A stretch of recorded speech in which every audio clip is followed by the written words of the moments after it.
Ang mayamang babae ay nahimatay sa gilid ng daan. Ang delivery boy ay mabuting loob na gumawa ng artificial respiration at nailigtas ang kanyang buhay. Ang mayamang babae ay nagpa siyang magbigay ng kanyang sarili bilang pasasalamat. Kusang loob na ibinigay ang kanyang sarili sa kanya. Kinabukasan, ang mayamang babae ay humila ng pagod na katawan at inihanda na dalhin ang binata sa business trip. Hindi nila inaasahan na sa kalagitnaan ng daan ay magiging target ng mortal enemy ng mayamang babae. Nang ang assassin ay akmang gumawa ng masama sa mayamang babae, ang binata ay kumilos.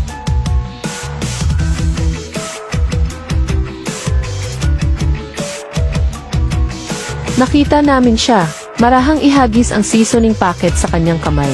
Hindi niya inaasahan na ang seasoning packet ay direktang lilipad at papatay sa isang tao.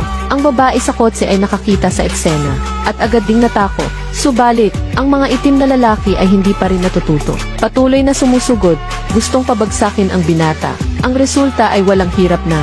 Nasipa niya ang kalaban, pagkatapos ay may isa pang itim na lalaking gustong maghandog ng buhay. Ang binata ay direktang gumamit ng internal energy. Pinainit ang mineral water sa 100 degrees at ibinato sa kalaban. Mainit. Mainit, mainit, mainit, mainit.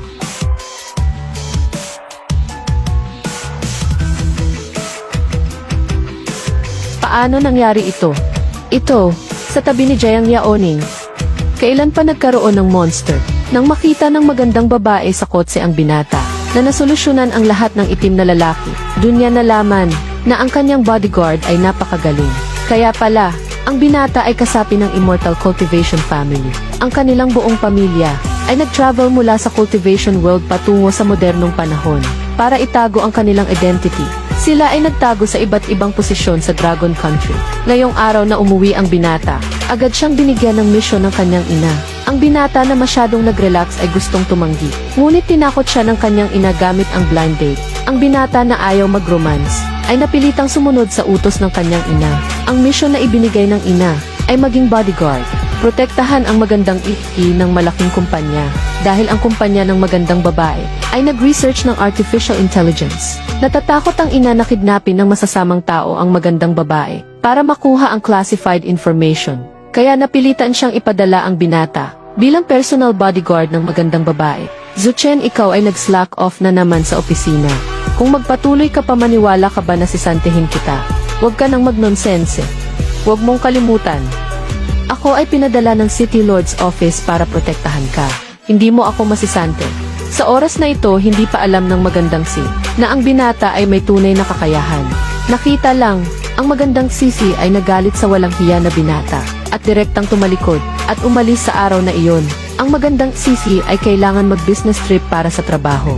Nakita niya na ang binata ay napaka-carefree, siguradong takot sa kamatayan, at lalo na iniisip na hindi makakatulong ang binata. Kaya nagdesisyon ang magandang babae na hindi siya isasama at mag-drive na lang mag-isa para sa trabaho. Pagkalipas ng ilang sandali, ang kotse ng magandang babae ay biglang hinarang ng isang van. Sa harap, pagkatapos mula sa van, ay bumaba ang ilang, mukhang masasamang itim na lalaki. Sa sandaling ito nalaman ng magandang na siya ay nasa panganib habang hindi niya alam ang gagawin. Nakita niya ang binata na may dalang instant noodles. Kalmadong naglalakad papunta. Kaya, lumabas ang away na nakita natin sa simula. Actually, hindi naman siya ganun ka-useless. May mga skills pa rin naman. Ang itsura niya ay okay naman din. Maliban sa pagiging masamang bibig, tamad, ang katawan niya ay mukhang okay din. Kung aayusin siya ng maigi, dalhin sa magulang, siguro walang problema. Pagkatapos ng nakakatakot na karanasan, ang magandang sisi ay tuluyang nagkagusto sa binata. Ano sa tingin mo? Kung maging girlfriend mo ako, anong gusto mo? Pinapressure ka ba ng nanay mo na mag-asawa? Alam na ni tita, kaya mutual benefit tayo. Tutulungan kita sa magulang mo. Ikaw naman sumama sa akin sa bahay bilang boyfriend. Para sa magulang ko, kumusta? CJ. Nang akmang talikod ang magandang babae, hinawakan siya agad ng binata, tapos hinawakan ang balikat, at hinagis sa sofa ang magandang babae. Namumula ang mukha ng magandang babae at tinanong ang binata kung anong gusto niya.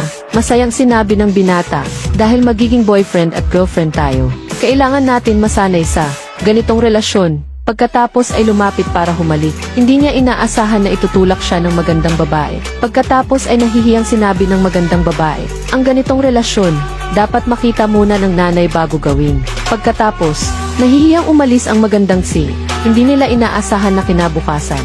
Dinala ng magandang babae ang binata sa bahay para makita ang magulang. Hindi nila inaasahan na nang malaman ng magulang ng babae na bodyguard lang ang binata. Sa hapagkainan, hindi nila binigyan ng magandang mukha ang binata. Nakita na akmang kumain ang binata. Nagalit ang tatay ng magandang babae at sinabi na papaalisin ang binata. Nang tumayo ang binata at akmang aalis, biglang narinig ng kanyang tenga na may masasamang tao sa labas ng villa. Tama nga, ang mga ito ay top assassins. Ngayong gabi ay liliputin ko ang pamilya Jayang. Wala na ang ilay na ginawa ng pamilya Jayang. Tignan natin ang Dagan Country. Ano ang gagamitin para pigilan ang invasion ng aming tribe? Masyadong mahigpit ang security ng Gun Country. Maghintay tayo ng hating gabi at tahimik na pumasok. Opo.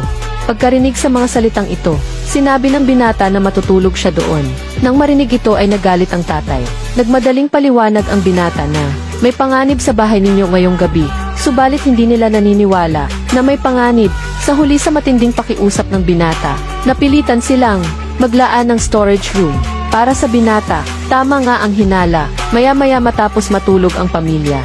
Nang magising sila, nakatali na silang lahat. Ngayon lang nila napagtanto na totoo ang sinabi ng binata. Ha ha ha ha, lahat ay magaganda. Hindi inaasahan na may bonus pa.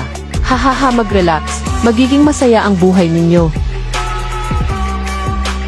Huwag lumapit. Hindi ninyo sila dapat galawin.